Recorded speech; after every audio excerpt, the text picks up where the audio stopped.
David Seymour certainly knows how to strike a chord, doesn't he? The ACT Party leader has exposed a troubling decision by the state to lavish $100,000 on Radio Bay of Plenty. Now, this project funding will see the media outlet showcase the local provincial growth fund projects. $200 million worth of PGF projects in the Eastern Bay of Plenty, and they will be reporting on them.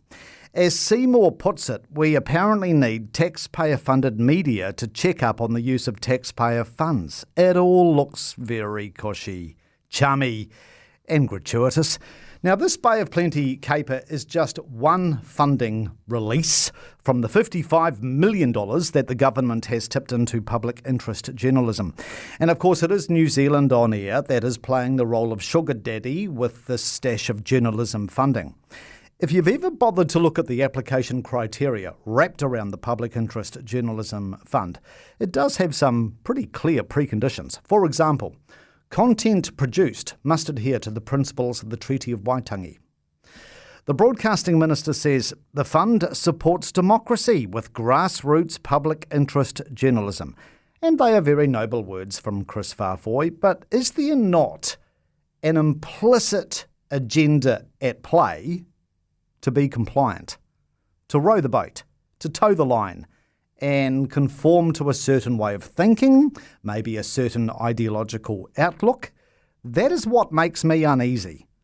The subtle understanding that successful applications might lend support to the government's broad agenda by shining a light and giving voice to its various works and deeds like PGF projects in the Eastern Bay of Plenty. And add to this $55 million fund, we've got the extra $42 million lavished on Māori media in this year's budget, which Willie Jackson is particularly proud about.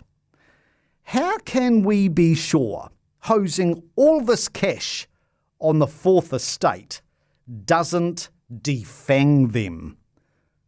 They become dependent on the state, don't they? And grateful to the state.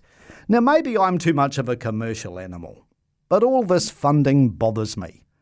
The creeping potential danger is the message and the messenger is being bought. Make HR easy with MyHR, the cost-effective outsourced solution for New Zealand employers. On-call expert advice combined with powerful time-saving software. Fixed monthly fee, no lock-in contract. Go to myhr.works for more.